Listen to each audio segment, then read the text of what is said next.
Online class में आपका एक बार फिर स्वागत है। मैं हूं मनोज कुमार। आज हम आपको इंटरमीडिएट कक्षा 12 में नागरिक शास्त्र के बारे में अध्ययन करा रहे हैं। नागरिक शास्त्र को दो भागों में बांटा गया है।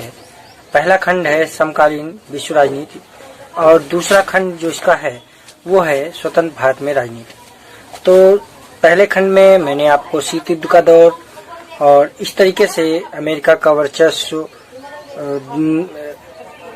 द्विध्रुवीयता का अंत, ये सब कुछ पढ़ा चुके हैं। आज हम दूसरे खंड में, खंड बा में स्वतंत्र भारत में राजनीति को हम पढ़ाने जा रहे हैं, जिसमें आज इसका पहला चैप्टर है राष्ट्र निर्माण की चुनौतियां। तो आज हम पढ़ेंगे राष्ट्र निर्माण की चुनौतियों में। तो राष्ट्र निर्माण की चुनौतियां कौन कौन सी हैं, इन चुनौतियों को हम बिंदुवार अध्ययन कराएंगे। तो पूरे वीडियो को देखते हुए हमारे साथ इस वीडियो में पूरी तरीके से बने रहेंगे, अंत तक पूरा वीडियो देखेंगे। साथ ही कापी कलम उठा लेंगे और मुख्य मुख्य बिंदुओं को आप नोट करते रहेंगे। अंत में हम जब अभ्यास प्रश्न कराएंगे तो वो पॉइंट आपको अभ्यास प्रश्न हल करने में मदद मिलेंगी। अगर आप हमारे चैनल में पहली बार आए हैं या पहली बार चैनल को देख रहे हैं तो हमारे चैनल को सब्सक्राइब करें। जो नीचे लाल रंग का सब्सक्राइब बटन है उसको दबा दें ताकि हमारे अन्य आने वाले वीडियो आपको प्राप्त होते रहें। तो राष्ट्र निर्माण की चुनौतियों में सबसे पहले हम आपको पढ़ाएंगे राष्ट्र निर्माण की जो चुनौतियों में राष्ट्रीय एकीकरण की जो चुनौतियां हैं, राष्ट्रीय एकीकरण का की जो समस्या है उसके बारे में बताएंगे। दूसरे में पॉइंट में हम आपको बताएंगे सामाजिक आर्थिक विकास की जो चुनौती है उसका अध्ययन कराएंगे। साथ ही तीसरे खंड में हम आपको इसी में नए लोकतंत्र को सशक्त बनाने की जो समस्या है उसके बारे में हम अध्ययन करेंगे। साथ ही साथ आधुनिक भारत के निर्माण के रूप में नेहरू का क्या योगदान रहा उसको हम पढ़ेंगे।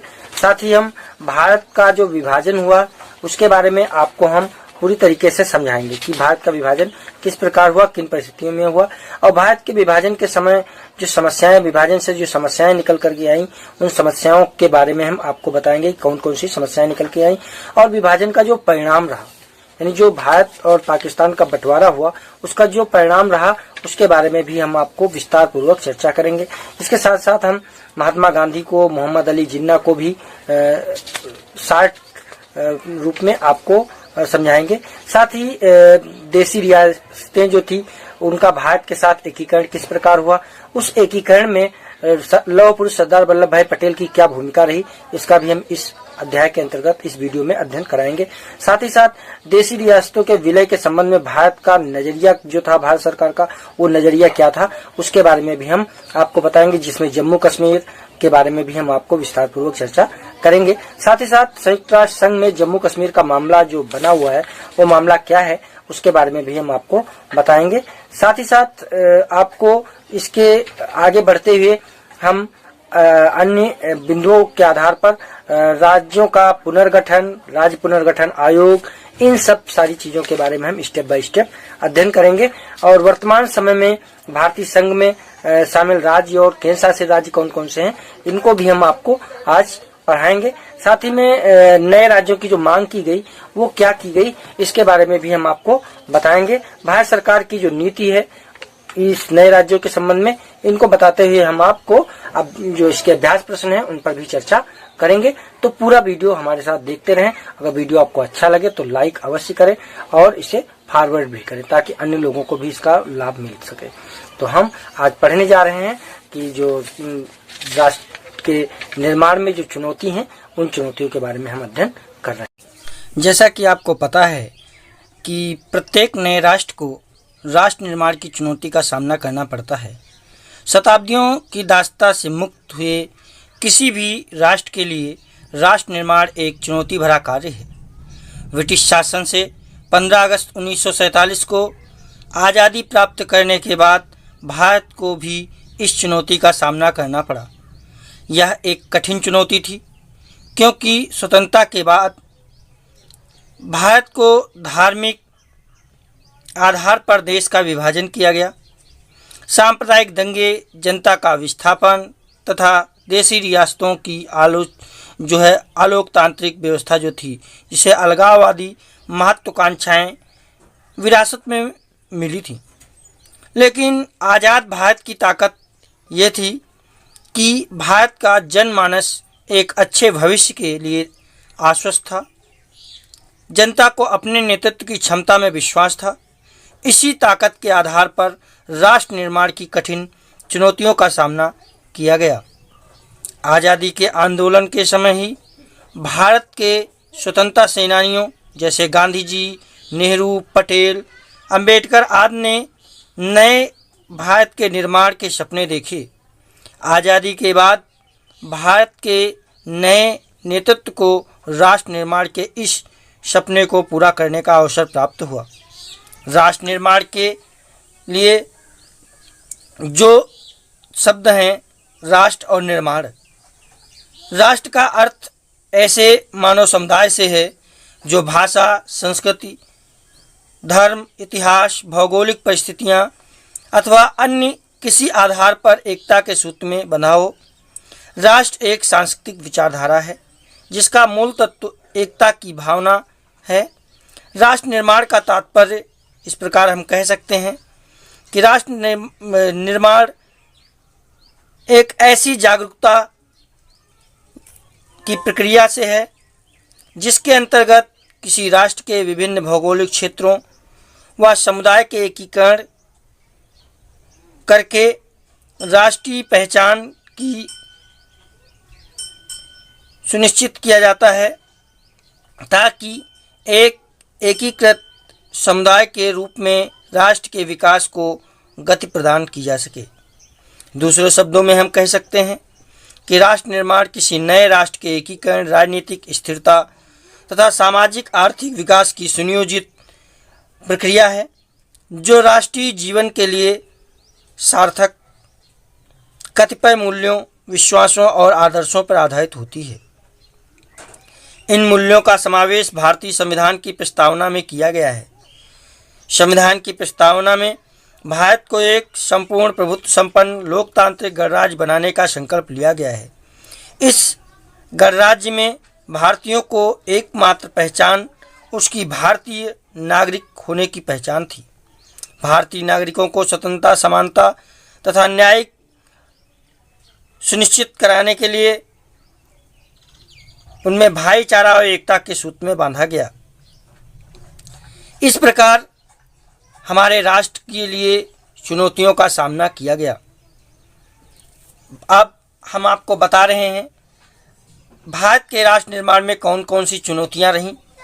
तो पहली चुनौती रही, आपको पता होना चाहिए, 1947 में आज़ादी के समय सांप्रदायिक आधार पर देश के विभाजन के कारण हिंदू राष्ट्र को भारत और मुस्लिम समुदाय को पाकिस्तान मिला। तो इसके सामने कौन कौन सी चुनौतियां रहीं, वो चुनौतियां इस प्रकार हैं। पहली चुनौती राष्ट्र जो है के लिए सबसे बड़ी चुनौती थी राष्ट्रीय एकीकरण की समस्या। आज़ादी के समय राष्ट्रीय एकीकरण की समस्या के दो रूप थे। पहला, ब्रिटिश शासनकाल के समय से चली आ रही देशी रियासतों को भारतीय राष्ट्र के अंतर्गत एकीकृत करना।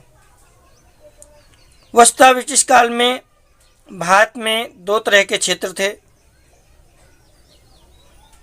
वे 11 क्षेत्र इन अंग्रेज़ों का सीधा शासन था, यानी ये जो 11 क्षेत्र थे इनमें अंग्रेज़ों का सीधा शासन था, जिन्हें प्रांत कहा जाता था।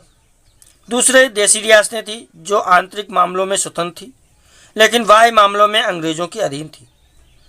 आज़ादी के समय इन देशी रियासतों को भारत या पाकिस्तान के साथ मिलने अथवा स्वतंत्र रहने का विकल्प दिया गया था। इन देशी रियासतों को भारतीय संघ में मिलाना जो है भारतीय क्षेत्रीय अखंडता के लिए अत्यंत आवश्यक था। दूसरी मुख्य चुनौती यह थी कि भारत की सांस्कृतिक, भाषाई तथा धार्मिक विभिन्नताओं के आलोक में राष्ट्रीय अखंडता को कैसे संरक्षित किया जाए, क्योंकि भारत कई प्रकार की भिन्नताओं से भरा हुआ था। राष्ट्रीय अखंडता के स्थान पर राष्ट्रीय एकता का दृष्टिकोण ये एक ऐसी बात है जिसमें राष्ट्रीय अखंडता के संबंध में भारत का दृष्टिकोण उदारवादी था। नेहरू भारत की विभिन्नताओं से परिचित थे। वह क्षेत्रीय व अन्य विभिन्नताओं में समायोजन के माध्यम से राष्ट्रीय एकीकरण के लक्ष्य को प्राप्त करना चाहते थे। यह नीति विभिन्नताओं को समाप्त कर राष्ट्रीय एकता को थोपने की नीति थी, वरन इसके विपरीत विभिन्नताओं का सामना करते हुए समायोजन द्वारा राष्ट्रीय एकीकरण की नीति अपनाई गई। दूसरा पॉइंट है सामाजिक आर्थिक विकास की चुनौती। आज़ादी के समय से ही भारत में तमाम आर्थिक समस्याएं जैसे गरीबी, बेरोजगारी, बढ़ती जनसंख्या, खाद्यान्न की कमी, ढांचागत सुविधाओं की कमी, पूंजी की कमी, आर्थिक समानता तथा निम्न जीवन स्तर आदि की समस्याओं से ग्रस्त था। अतः भारत के राष्ट्र निर्माण की तीसरी चुनौती सीमित साधनों द्वारा विकास की ऐसी प्रक्रिया को सुनिश्चित करना था जिसका लाभ केवल उच्च वर्ग के लोगों तक सीमित न होकर के समाज के सभी वर्गों को प्राप्त हो सके। संविधान में कमजोर वर्गों तथा अल्पसंख्यकों के विशिष्ट हितों की रक्षा के लिए प्रावधान भी दिए गए।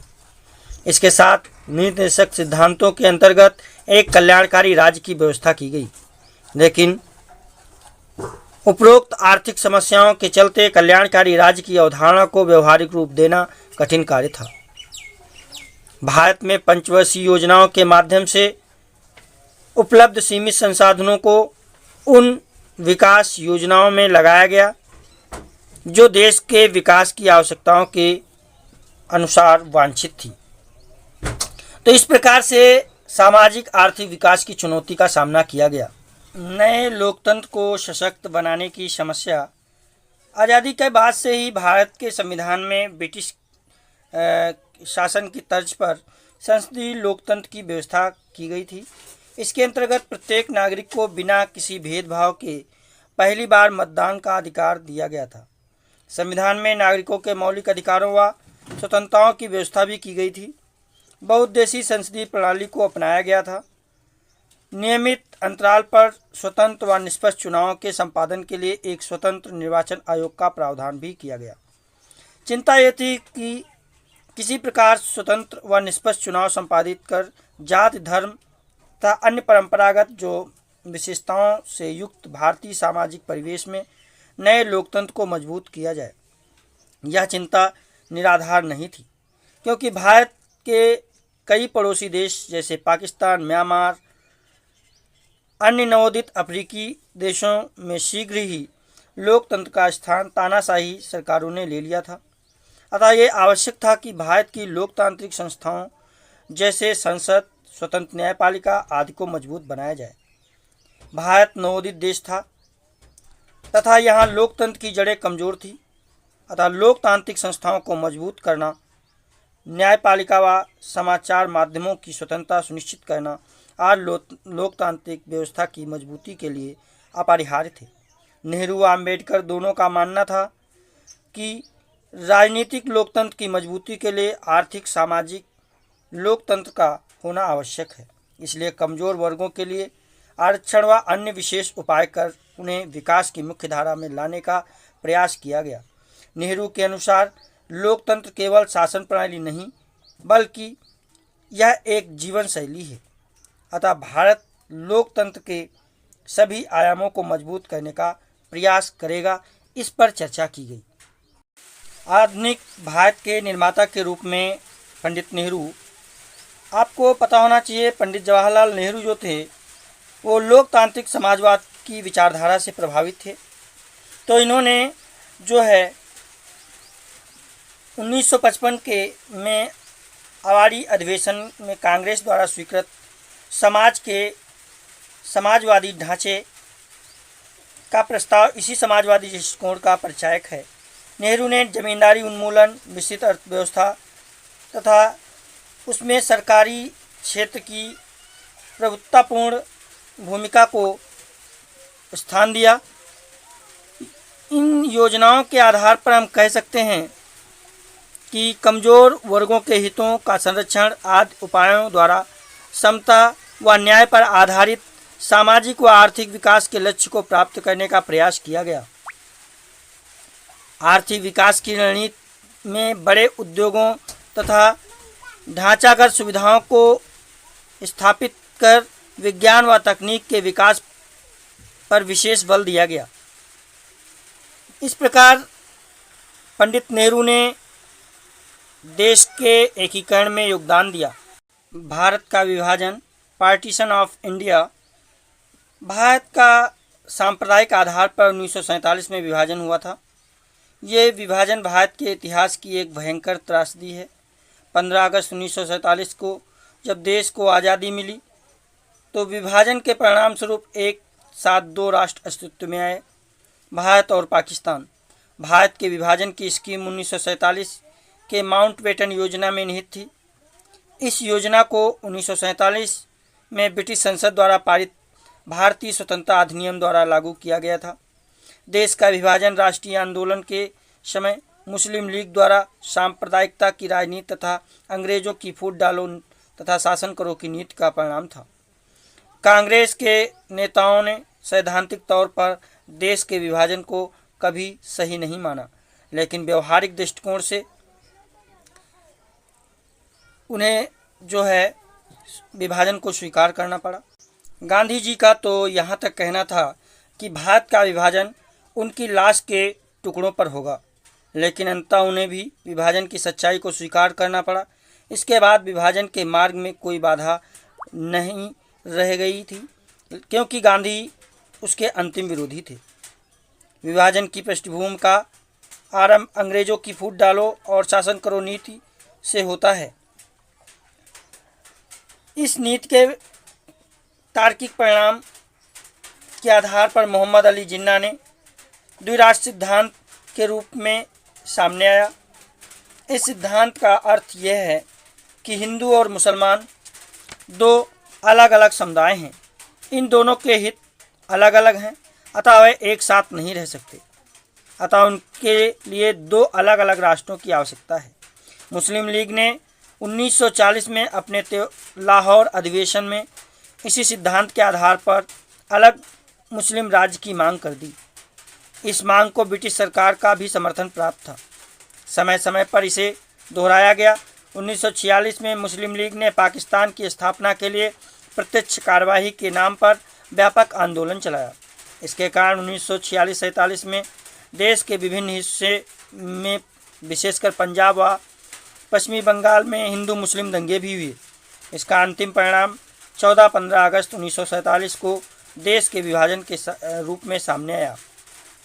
पाकिस्तान अपना स्वतंत्रता दिवस 14 अगस्त को मनाता है, जबकि भारत स्वतंत्रता दिवस 15 अगस्त को मनाया जाता है। इसका कारण यह है कि पाकिस्तान का समय भारत के समय आधा घंटा पीछे है। यद्यपि सांप्रदायिकता के आधार पर देश का विभाजन हो गया, लेकिन सांप्रदायिकता की चुनौती का समाधान अभी तक नहीं हो पाया। इसी कारण भारत और पाकिस्तान के बीच निरंतर तनाव बना हुआ है। भारत के विभाजन से उत्पन्न समस्याओं के बारे में जब देखा जाए तो सामने आता है कि कांग्रेस और मुस्लिम लीग ने जो सांप्रदायिक आधार पर देश का विभाजन किया, उसमें ब्रिटिश सरकार के प्रस्ताव को स्वीकार कर लिया। तो असली चुनौती भारत पाकिस्तान की सीमा रेखा को तय करना था। इसके लिए यह आधार तय किया गया कि जिन क्षेत्रों में मुस्लिम जनसंख्या अधिक है वह क्षेत्र पाकिस्तान का हिस्सा होंगे, और जहां हिंदू आबादी का बहुमत है वो भारत का हिस्सा रहेंगे। लेकिन इस सिद्धांत को लागू करना आसान नहीं था, क्योंकि हिंदू और मुस्लिम जनसंख्या कई स्थानों पर मिश्रित रूप में थी, अतः जनता का विस्थापन होना स्वाभाविक था। तो ये सबसे बड़ी समस्याएं निकल करके सामने आई। बहुत सारे स्थान ऐसे थे जहां मुस्लिम आबादी आपस में सटे हुए क्षेत्रों में केंद्रित नहीं थी। कई स्थानों पर मुस्लिम समुदाय स्वतंत्र पाकिस्तान में शामिल होने के इच्छुक भी नहीं थे, ये भी समस्या थी। कहीं कहीं मुस्लिम बाहुल्य प्रांतों के बीच गैर मुस्लिम बाहुल्य क्षेत्र थे, एक समस्या बन के खड़ी हुई थी। विभाजन के बाद धार्मिक अल्पसंख्यकों की स्थिति भी एक विशेष समस्या का रूप धारण करके आई थी। उसके बाद में देखा जाए तो भारत के विभाजन के क्या परिणाम रहे, इनको भी समझ लेना हमारे लिए आवश्यक होगा। तो इसके परिणाम ये रहे कि जब सांप्रदायिक आधार पर भारत का विभाजन हुआ तो आधुनिक इतिहास की एक अप्रत्याशित व दुखद घटना थी। इस घटना के आधार पर हम कह सकते हैं कि इसके कई भयावह और दूरगामी परिणाम सामने निकल कर आए, जिनका मिलकर सामना आज भी दोनों देश कर रहे हैं। मानव इतिहास में इस तरह के अप्रत्याशित, गैर नियोजित और व्यापक स्तर पर जनसंख्या के विस्थापन का कोई दूसरा उदाहरण उपलब्ध नहीं है, जिसमें देखा जाए दोनों देशों से जनसंख्या का विस्थापन बड़े पैमाने पर हुआ। इसके साथ साथ भोजन, अन्य सुविधाओं की व्यवस्था करना भी बहुत कठिन समस्या तैयार हो गई थी। रोजगार के अवसर, नौकरियां देने की व्यवस्था, ये सब समस्याएं निकल करके आई। संपत्ति का निपटारा, यानी पाकिस्तान से जो शरणार्थी भारत आए थे वह अपनी संपत्ति पाकिस्तान में ही छोड़कर चले आए थे। भारत सरकार ने उनके संपत्ति के दावों को पाकिस्तान सरकार से सत्यापित करवाया। इसके उपरांत पाकिस्तान नए शरणार्थियों की संपत्ति भारत आए शरणार्थियों को उसी अनुपात में आवंटित कर दी गई।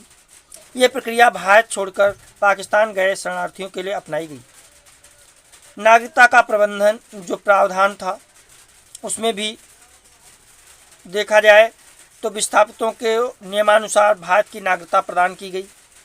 भारत के संविधान के अनुच्छेद 5(11) में नागरिकता संबंधी विशेष प्रावधान दिए गए हैं।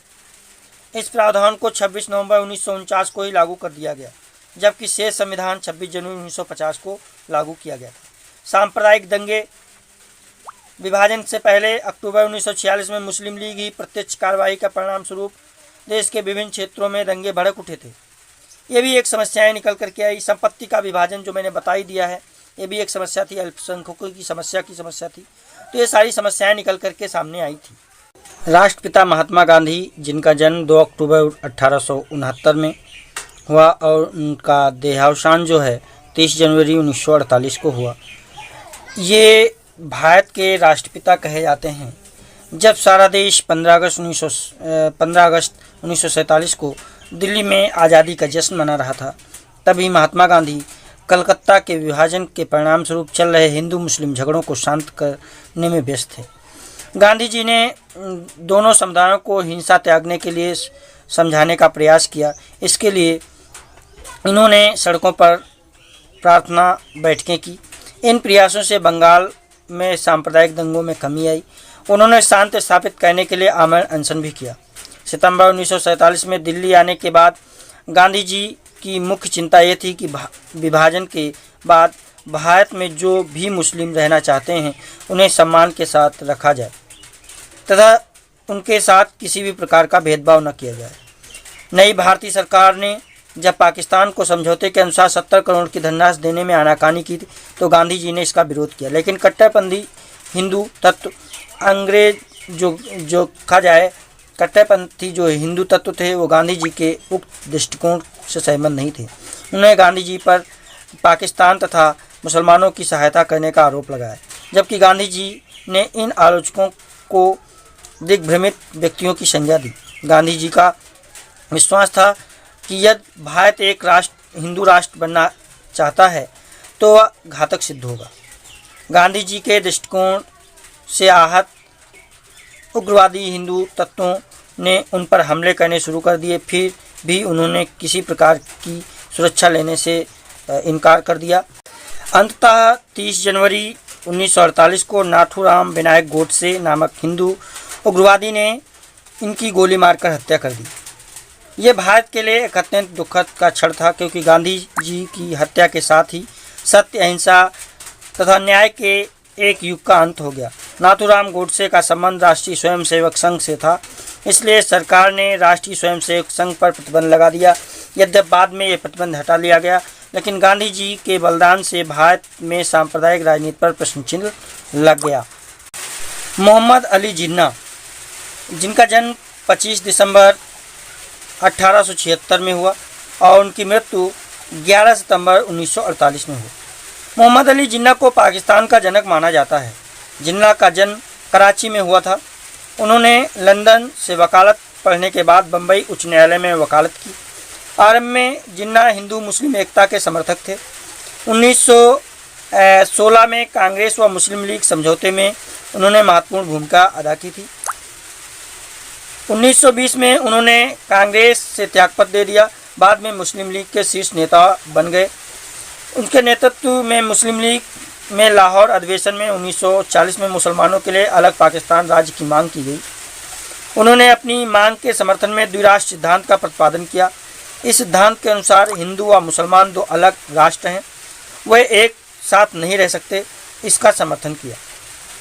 उनके अथक प्रयासों से 1947 में अलग पाकिस्तान राज्य का जन्म हुआ। वे स्वतंत्र पाकिस्तान के पहले गवर्नर जनरल बने। 11 सितंबर 1948 को क्षय रोग के कारण उनकी मृत्यु हो गई। पाकिस्तान में उन्हें कायद-ए-आजम अथवा महान नेता की उपाधि दी गई। उन्हें पाकिस्तान का राष्ट्रपिता अथवा बाबा-ए-कौम भी कहा जाता है। उनका जन्म दिन 25 दिसंबर को पाकिस्तान के राष्ट्रीय अवकाश रहता है, यानी पाकिस्तान में राष्ट्रीय अवकाश भी 25 दिसंबर को मनाया जाता है। लौह पुरुष सरदार वल्लभ भाई पटेल, जिनका जन्म 31 अक्टूबर 1875 में हुआ, वह 15 दिसंबर 1950 में इनका देहावसान हुआ। सरदार वल्लभ भाई पटेल ने भारत के स्वतंत्रता आंदोलन में अपनी अग्रणी भूमिका निभाई थी। सरदार की उपाधि उन्हें 1928 के बारदोली सत्याग्रह के समय ग्रामीण महिलाओं द्वारा इन्हें प्रदान की गई थी। वह स्वतंत्र भारत के पहले उप प्रधानमंत्री तथा पहले गृह मंत्री बने। अपनी मृत्यु तक इन पदों पर बने रहे। कश्मीर के प्रति नेहरू के नरम रुख के साथ उनकी सहमति नहीं थी। सरदार पटेल ने देशी रियासतों के भारत में विलय में महत्वपूर्ण भूमिका निभाई तथा अद्भुत सूझबूझ व कूटनीति का परिचय दिया। इसी कारण उन्हें भारत के लौह पुरुष तथा भारत के बिस्मार्क की संज्ञा दी जाती है। उन्होंने देश की एकता व अखंडता के लिए अखिल भारतीय सेवाओं के गठन को आवश्यक बताया। अखिल भारतीय सेवाओं को भारत के संविधान में शामिल किया गया। भारत सरकार द्वारा उनके जन्मदिन 31 अक्टूबर को राष्ट्रीय एकता दिवस के रूप में मनाने का निर्णय लिया गया है। गुजरात के नर्मदा जिले में केवादिया नामक स्थान पर स्थित उनकी 182 मीटर ऊंची प्रतिमा का अनावरण 31 अक्टूबर 2018 को किया गया है। इसे एकता की प्रतिमा जो है नाम से जाना जाता है, यानी एकता की प्रतिमा के नाम से जाना जाता है, जिसको हम अंग्रेजी में स्टैच्यू ऑफ यूनिटी के नाम से जानते हैं। यह विश्व की सबसे ऊंची प्रतिमा में शुमार करती है, यानी विश्व की सबसे ऊंची प्रतिमा है। देशी रियासतों का भारत के साथ एकीकरण, इस विषय में हम आपको बताते हैं कि विकास व लोकतंत्र की मजबूती से पहले राष्ट्र निर्माण की एक महत्वपूर्ण चुनौती जो थी, देशी रियासतों को भारतीय संघ में शामिल करना था। क्योंकि भारत में 11 प्रांत थे जो ब्रिटिश सरकार का सीधा इस पर शासन था। इन प्रांतों में सरकार की व्यवस्था केंद्र व प्रांतीय सरकारों के हाथ में थी। दूसरे क्षेत्रों को देशी रियासतें कहा जाता था। ये रियासतें देशी राजाओं के अधीन थी, क्योंकि इनका आंतरिक शासन वहाँ की देशी राजा जो थे उनके हाथों में था। लेकिन बाहरी मामलों में ये देशी रियासतें ब्रिटिश शासन के अधीन थीं। ब्रिटिश शासन के इन नियंत्रण को पारामाउंसी के नाम से जाना जाता था। इसे ब्रिटिश प्रभुत्व भी कहा जाता था। आज़ादी के समय भारत में 565 देशी रियासतें थीं, जिनमें भारत की 25% जनसंख्या निवास करती थी। इनके नियंत्रण में भारत के क्षेत्रफल का 1/3 हिस्सा था। आज़ादी के साथ देश की रियासतों को भी जो ब्रिटिश प्रभुत्व था उस समाप्त हो गया। अतः कानूनी रूप से देशी रियासतें की स्थिति एक स्वतंत्र देश जैसी हो गई थी। आज़ादी के बाद देशी रियासतों के समक्ष 3 तरह के विकल्प थे। पहला कि वो भारतीय संघ में शामिल हो जाएं, दूसरा वो पाकिस्तान के साथ शामिल हो जाएं, और तीसरा वो स्वतंत्र रूप से अपना देश बना करके अपने अस्तित्व बनाए रख सकते थे। इनमें कई रियासतें जैसे हैदराबाद, जूनागढ़, जम्मू कश्मीर जो हैं ये स्वतंत्र देश बनने का सपना पाले हुए थी। जो रियासतें भारत में शामिल होना चाहती भी थी वह सरकार से कतिपय रियायतें पाना भी चाहती थी। संविधान में उनके शासकों को सालाना पेंशन देने की व्यवस्था भी की गई, जिसे प्रिवी पर्स कहा जाता है। ऐसी स्थिति में देशी रियासतों का भारत में विलय करना एक टेढ़ी खीर था।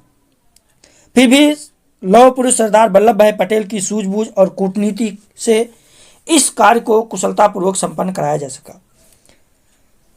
देशी रियासतों के विलय के संबंध में भारत सरकार का नजरिया। अगला पॉइंट जो है, इसमें हम देखते हैं कि ये 3 बिंदु थे जो भारत सरकार के नजरिया के 3 बिंदु थे। वो बिंदु इस प्रकार हैं। पहला बिंदु है, भारत सरकार का मानना था कि अधिकांश देशी रियासतों की जनता भारतीय संघ में शामिल होने के लिए इच्छुक है। दूसरा नजरिया था कि भारत सरकार कुछ देशी रियासतों को स्वायत्तता देने के लिए भी तैयार थी। विलय के संबंध में सरकार का दृष्टिकोण भी लचीला था। तीसरा नजरिया, उसमें देश के विभाजन के उपरांत सरकार के लिए यह महत्वपूर्ण प्राथमिकता थी कि भारत की क्षेत्रीय एकता को दृढ़ता के साथ सुनिश्चित किया जाए। इस प्रकार देखते हुए कि भारत के तत्कालीन उप प्रधानमंत्री तथा भारत के गृह मंत्री सरदार वल्लभ भाई पटेल के अथक प्रयासों और वार्ता तथा कूटनीति के द्वारा भारतीय क्षेत्र में स्थित अधिकांश रियासतों को भारतीय संघ में मिलाने में सफलता प्राप्त हो गई। बातचीत के द्वारा देशी रियासतों के शासकों को भारतीय संघ में शामिल करने के लिए राजी भी किया गया। भारत में शामिल होने के लिए उन्हें एक दस्तावेज पर हस्ताक्षर करने होते थे। इस दस्तावेज को इंस्ट्रूमेंट ऑफ एक्सेशन कहा जाता था, अथवा इसे हम विलय पत्र के नाम से भी जानते थे। भारतीय संघ में शामिल होने के बदले देशी रियासतों को वित्तीय क्षतिपूर्ति के लिए उन्हें सालाना पेंशन देने का प्रावधान था, जिसे प्रिवी पर्स के नाम से जाना जाता है। प्रिवी पर्स का प्रावधान भारत के संविधान में किया गया था। देशी रियासतों के विलय के लिए केंद्र सरकार में राज्य विभाग के नाम से गृह मंत्रालय में अलग विभाग की स्थापना की गई। 1971 में संविधान संशोधन द्वारा प्रिवी पर्स को समाप्त कर दिया गया है। सरदार पटेल के इन अथक प्रयासों के चलते 15 अगस्त 1947 तक 4 देशी रियासतें मणिपुर, हैदराबाद, जूनागढ़ तथा जम्मू कश्मीर को छोड़कर सभी देशी रियासतों ने भारतीय संघ में शामिल होने के लिए विलय पत्र पर हस्ताक्षर कर दिए थे। सरदार पटेल की सूझबूझ तथा प्रयासों के बाद इन चारों देशी रियासतों को भी भारतीय संघ में शामिल किया गया। इन 4 देशी रियासतें थे, उनको भारतीय संघ में शामिल करने की जो प्रक्रिया थी उसको हम पढ़ रहे हैं, जिसमें पहला है जम्मू कश्मीर।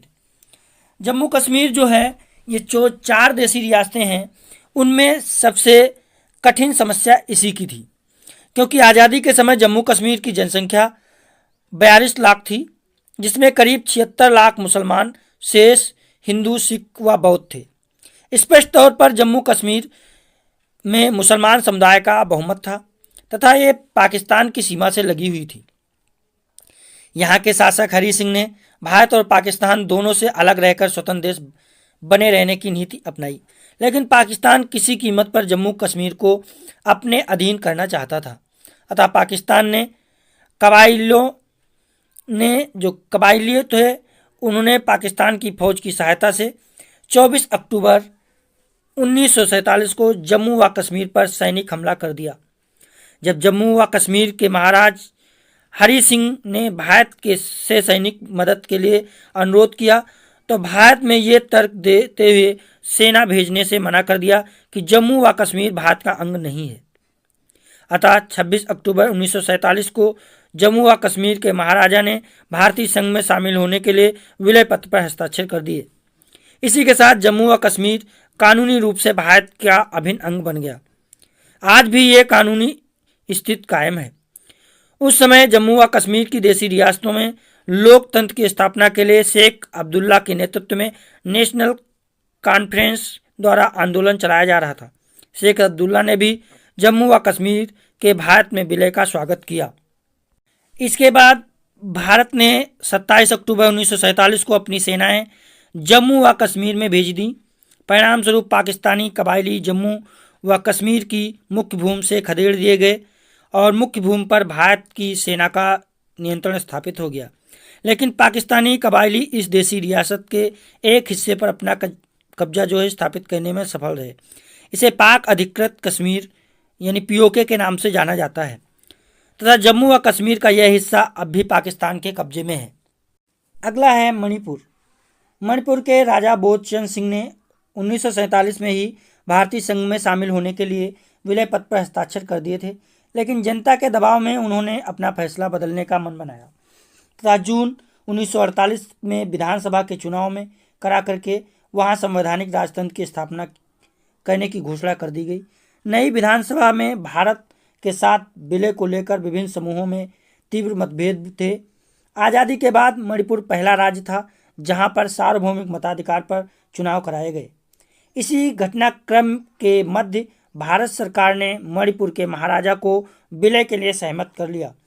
अंततः उन्होंने सितंबर 1949 में विलय पत्र पर हस्ताक्षर कर दिए तथा इसी के साथ मणिपुर भारतीय संघ का अभिन्न अंग बन गया। अगला है हैदराबाद। हैदराबाद जनसंख्या की दृष्टि से बड़ी रियासत थी क्योंकि 1948 में इसकी जनसंख्या 1.6 करोड़ थी। यहाँ स्थिति ये थी कि हिंदू जनसंख्या बहुमत में थी, लेकिन हैदराबाद का शासक मुस्लिम था जिसे निजाम कहा जाता था। हैदराबाद के निजाम ने 29 नवंबर 1947 को भारत सरकार के साथ एक यथास्थित समझौते पर हस्ताक्षर किए। इस समझौते का आशय ये था कि हैदराबाद की कानूनी स्थिति बनी रहेगी जो 15 अगस्त 1947 को थी। ये इस बात का संकेत है कि हैदराबाद भारत में विलय के लिए तैयार नहीं था, लेकिन हैदराबाद की भौगोलिक स्थिति उसके अनुकूल नहीं थी। इस बीच हैदराबाद रियासत की जनता ने निजाम के अत्याचारों के विरुद्ध आंदोलन शुरू कर दिए। साम्यवादी पार्टी तथा कांग्रेस पार्टी द्वारा इस आंदोलन का समर्थन किया गया।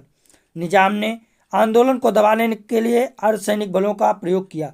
इन अर्धसैनिक बलों को रजाकार के नाम से जाना जाता था। ये जो अर्धसैनिक बल थे कि उनको रजाकार के नाम से जाना जाता था। रजाकारों ने जनता पर हिंसा का प्रयोग किया जिससे वहां शांति और व्यवस्था की स्थिति बिगड़ गई। चेतावनी के बाद भी निजाम ने भारत सरकार की शर्तें नहीं मानी। अंततः भारत सरकार ने 13 सितंबर 1948 को निजाम के विरुद्ध पुलिस कार्रवाई शुरू कर दी। इसी बीच निजाम ने यूरोपीय देशों से हथियार प्राप्त करने का प्रयास किया, लेकिन उसे सफलता प्राप्त नहीं हो सकी।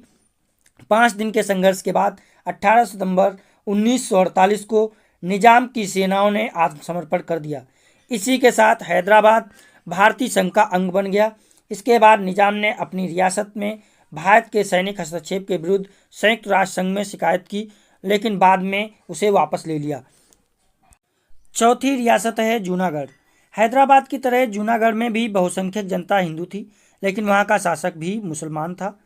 इस समस्या के समाधान के लिए हिंदू जो थे वो भारत में शामिल होना चाहते थे। इस समाधान के लिए जूनागढ़ में जनमत संग्रह कराया गया।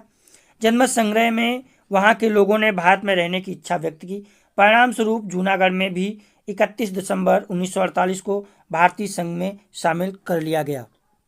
इस प्रकार देशी रियासतों को बड़े अथक प्रयास के बाद भारतीय संघ में शामिल किया गया। तो इस वीडियो में हम आज इतना ही पढ़ेंगे।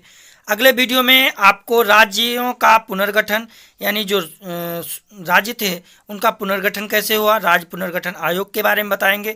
वह नए राज्य जो हैं उनके जो मांग थी उसके बारे में हम आपको समझाएंगे। तो हमारे चैनल को सब्सक्राइब अवश्य कर लें ताकि हमारे आने वाले वीडियो आपको प्राप्त होते रहें, और साथ ही बेल आइकन को दबाने के बाद ऑल को सेलेक्ट कर लें ताकि हमारे सारे वीडियो आप तक आसानी से पहुंच सकें।